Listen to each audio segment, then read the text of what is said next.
Hello, everyone. Welcome to Therapy Clips with Dr. O.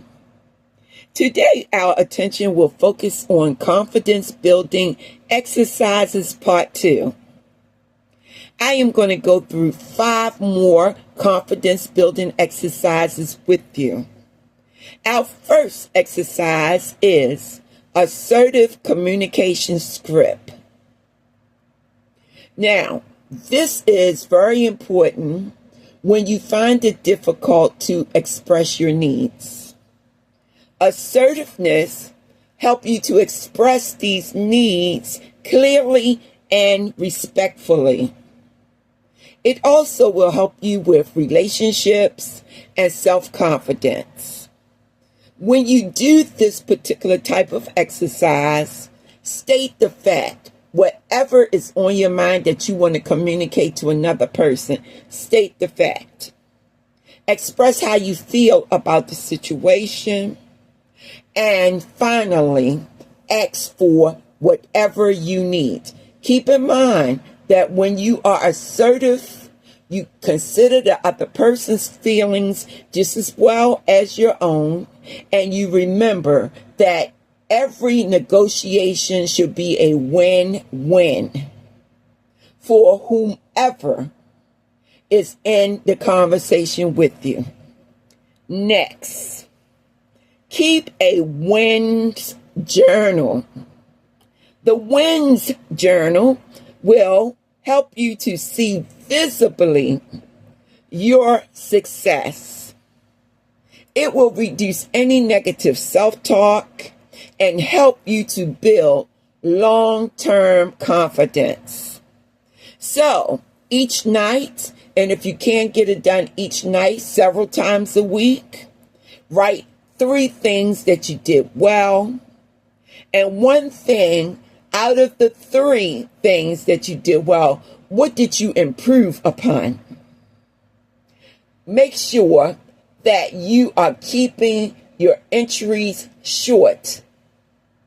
That way, you will not become overwhelmed by it all. Next, gratitude, self-acknowledgement. You put this entry into a journal book because you want to recognize anything that brought about gratitude for you and how you are recognizing yourself in the process of it all. You want to understand your flaws, and you also want to understand your strengths. Know that your flaws can become strengths as you are working to improve your emotional balance. How do you get it done? The first thing you do is you write 3 things that you are grateful for. And then write 3 positive actions that you took today. What did you do today that was positive? What did you do today that was something that you've never done before, but it helped to improve you and the situation? Next, social confidence ladder. A lot of times people are not comfortable in group settings, and they are most certainly not comfortable speaking to people that they don't know. So, in order to break this cycle, attend a social event, or in any environment, initiate a conversation. Just ask a simple question.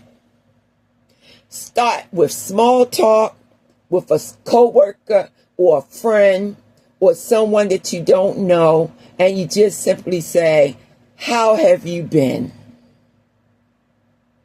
How's the kids?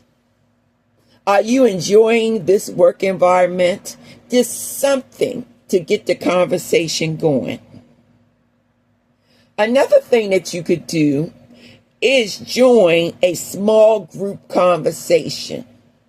If you are the shy one in the room, open up with a small step. And you may simply say, there's something I would like to add to the conversation. I have found that students who go to school in uniforms are less likely to compete with other students. So you can say something as simple as that. Anything that you would like to add to the conversation.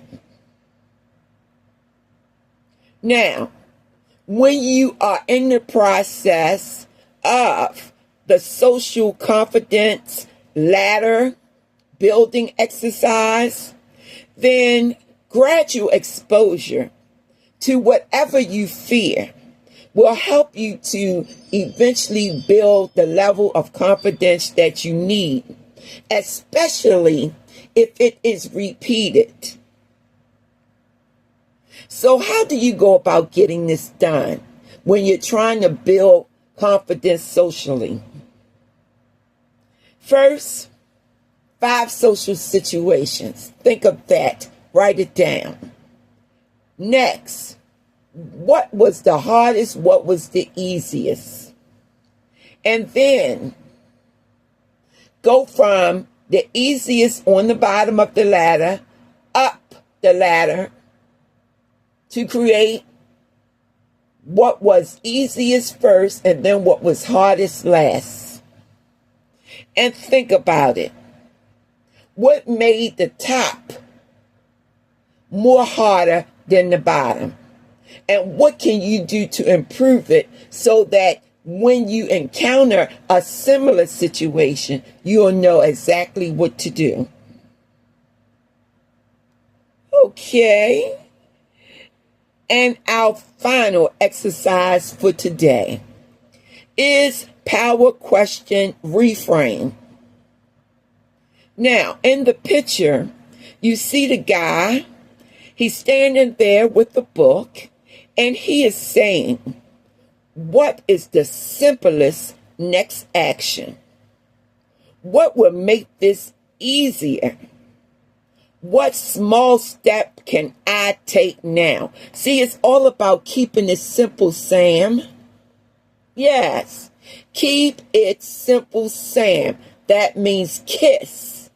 Keep it simple, Sam. In anything that you do, keep it simple, Sam. Okay, so why does it work? It will shift your mind from anxiety to problem solving. It will help you to create mental clarity. How do you do it? Ask a simple solution-focused question of someone. And so what that means is that you may say, well, I see that we have 3 piles of work to get done today. Do you think that it will be better to do 1 pile every other hour to accomplish our tasks for the day? See, when you think of it in terms of 1 pile, it isn't as overwhelming as when you look and you see 3 piles. Trust me, I know. I do it all the time. People call it multitasking. I call it getting it done. I want it done and off of my desk. That's what I want. And so I have to find a way to achieve it all without it being overwhelming to me. And that is what I am teaching you. Break it down into small tasks, and it won't be so overwhelming, and you will not lose confidence if you feel as though you can't get it done. See, what you're looking at is you're looking at all 3 piles. That would be overwhelming. But if you say, I'm going to look at this pile, and I'm going to start this pile, and I am going to get this done from 8 o'clock until 10 o'clock. I'm going to take a short break, 15 minutes, and I'm going to come back and get the next pile done from 10:15 until 12:15. Then I am going to go out to lunch. I am going to come back. I'm going to have something ready to drink. And I'm going to work on the next pile because I want to be as comfortable as I possibly can so that I can have the endurance to get through the situation. With that being said, I want to say thank you.